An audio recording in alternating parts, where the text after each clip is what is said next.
SGS family. Hello, girls. I am having an attitude of gratitude for you princesses, and I want to thank you. There was once a group of 8th grade girls who were very, very quiet. They each wore matching dresses and matching shoes. They hadn't even figured sheroes could exist or be written about, and they thought consensus was a type of candy, and that mission was only for male adult astronauts. They rarely voiced their own opinions, rather only voiced what they had reading in magazines or in television. They agreed with the misnomer that girls were just no good at math or science and should surely not be novelists or journalists. In fact, they had no clue what the words self-esteem or empowerment meant, and they never, ever thought it was fitting for girls their age to enjoy what some in a parallel universe call park trip. Now, on to the story of you. Think of everything I've said and make it the total opposite. When I found out I would be delivering this speech, I was worried, scared even. I don't deliver many speeches. I mulled over what I would say and how I would say it, and even if you felt like it would be worth it. And then I decided, you know what? I'm just going to go with what's in my heart.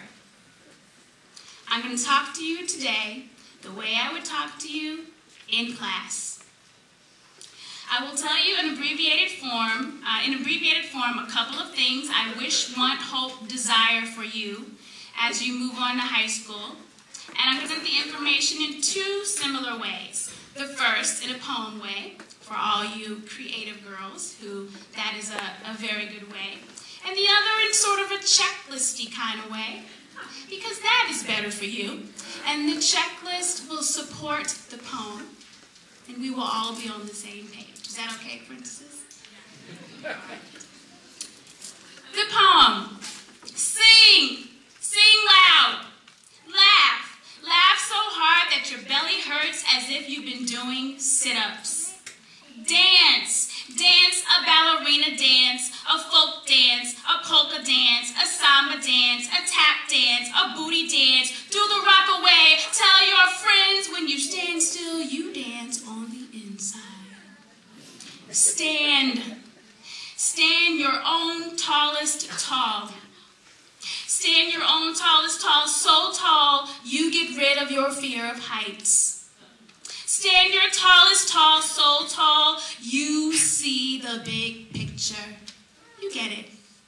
Play. Play tag so hard you don't mind being it often. Play tag so hard you break out in a sweat and you make no never mind.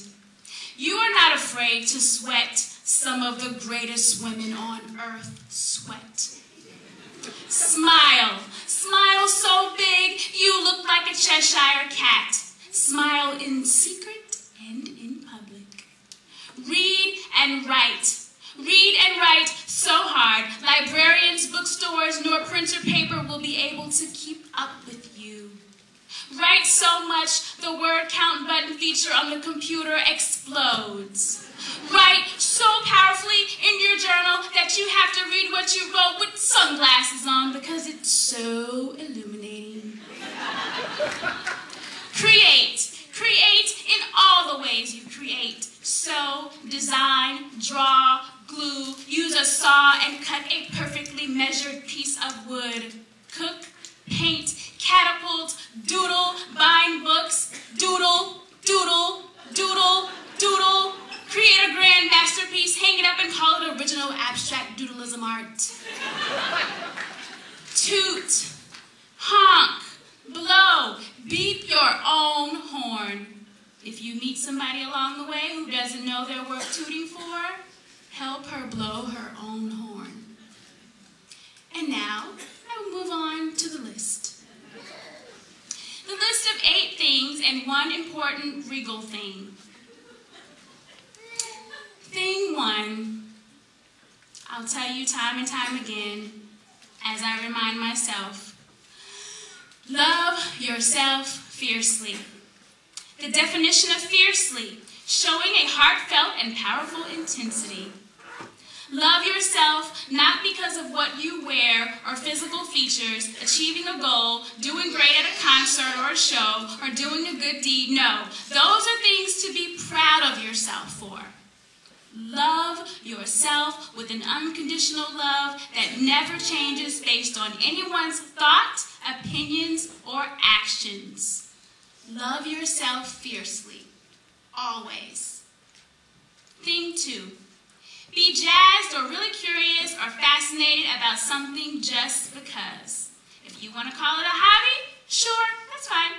Whatever this thing is, it must drive you. Find something that makes you ask questions and makes you search for answers just because. Thing 3.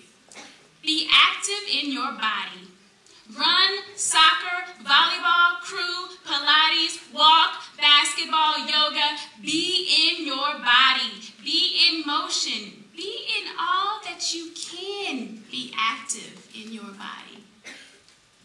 Thing 4.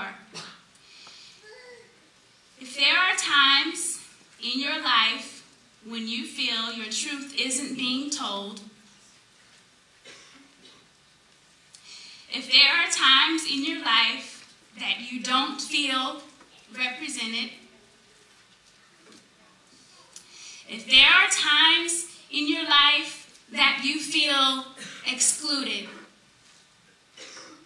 love yourself fiercely and respectfully speak your truth. 4A. If you see an injustice, exclusion, or ill representation occurring, know that you now possess all the tools necessary to be an ally. Thing 5, be still. Be still and listen. Be still and listen to yourself breathe. You'll soon be faced with different kinds of stress that maybe you weren't used to and you've never experienced before.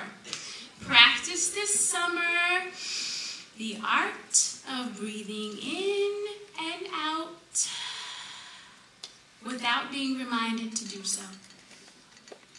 Thing 6, think positively and ignore the background chatter in your brain. When you hear yourself speak, think, or feel a negative thought, counteract it with something positive. 6A, should you hear a peer talk about themselves in a negative way, politely say, shh, don't talk about yourself that way. Or maybe not like that, but however you'll do it. But don't be an audience member to negative talk. Don't be a participant in your own self-negative talk. Thing 7, spend some time with someone over 70. Ask them lots of questions, listen, and take notes. Thing 8, laugh or cry every once in a while. Not a little laugh or a little cry. I'm talking the big boo-hoo or the huge aha. Keeping these kinds of emotions inside can lead to what some call spontaneous combustion. You'll be chatting it up with your friends and all of a sudden, you'll explode. Again, laugh or cry every once in a while. It is okay to do this. And number 9, a simple statement, a right you've earned. I now pronounce you queens.